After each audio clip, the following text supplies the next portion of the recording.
Liberal Premier of Newfoundland says this Prime Minister's carbon tax will harm working-class people just trying to heat their homes or drive to work. The former Liberal Finance Minister, which he appointed, says that this latest job-killing tax that he's brought in will drive investment out of the country. And the Liberal Treasury Board president that he appointed accuses the Prime Minister of socialist bafflegab. With Liberals accusing him of socialist bafflegab, will he just admit that he's actually not even a Liberal? He's Canada's first NDP Prime Minister.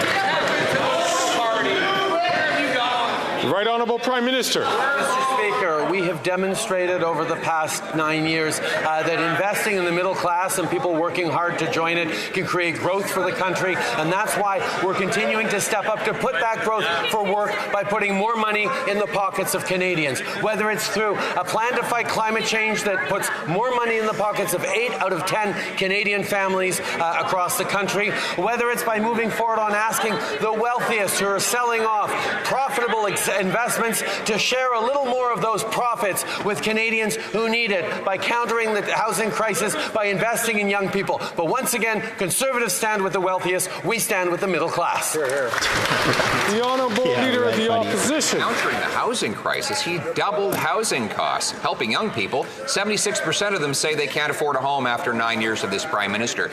But it's getting worse. The Prime Minister gave $500 million to the Liberal NDP Mayor and Council at Toronto City Hall, supposedly to accelerate home building. What is the consequence? Since that money was handed over, Toronto City Hall has increased wait times and costs for building permits by 50%. Why does he keep forcing taxpayers to bloat the gatekeeping bureaucracies instead of doing what we want? Build the homes.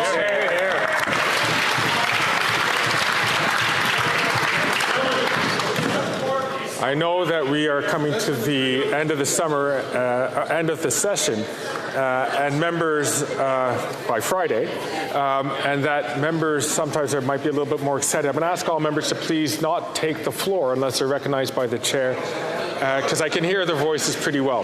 The Right Honourable Prime Minister.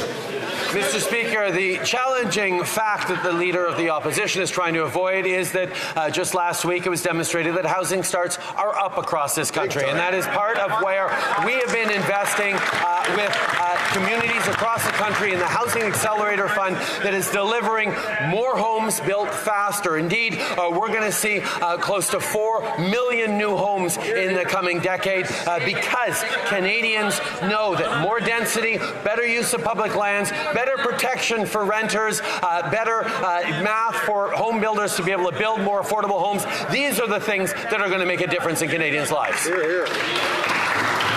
The Honourable Leader of the Opposition. Better math? Well, I think we can all agree this Prime Minister needs better math. But here is the math. The Altus Group says that Canada's development charges are significantly higher, and our wait times for getting building permits are the second slowest in the entire OECD. And what is this Prime Minister doing? Giving $500 million to the City of Toronto, which has just increased its development charges and its permit wait times by 50%. So once again, why does the Prime Minister keep funding the gatekeepers instead of removing them so we can build the homes? Hear, hear. Again, I'm going to ask members, particularly the member from Hamilton Centre, if you could please not heckle people while... come on, Greg. I like how you don't pick out any of your own Liberal members. The Right Honourable Prime Minister. He's itching to boot out another Here's Conservative. a concrete example of how one makes the math work to build more homes. Last year, we made a decision to take off the GST on purpose-built middle-income apartment buildings, on the kind of apartment buildings we need more of right across the country. Within a few days after having announced that we would no longer be charging the GST on new apartment buildings, thousands of new units were being announced by developers across the country because suddenly they were able to bring projects onto the table that hadn't been on it before. That's how you invest in housing. That's how you deliver for Canadians. The Honourable Leader of the Opposition. Mr. Speaker, permits take 3 times longer to get in Canada than in the U.S. and in the U.K. And in the last 2 years in Toronto, the wait time has gone from 21 months to 32 months, all while the Prime Minister has given that bureaucracy $500 billion to subsidize their building blocking bureaucracy. Why won't he follow my common sense plan to require municipalities permit 15% more housing completions as a condition of getting their federal funds?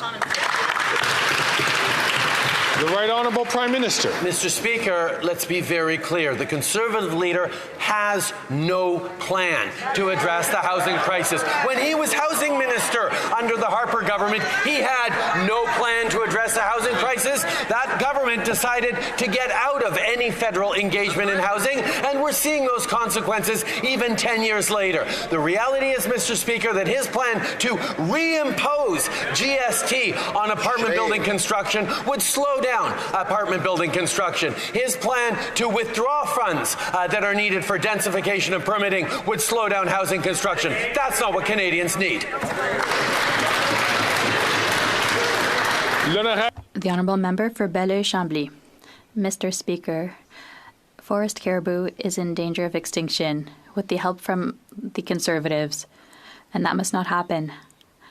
Thousands of jobs linked to forestry, one of the greenest and most important resources in Quebec, are in danger of disappearing with the help of the Liberals. I accept neither.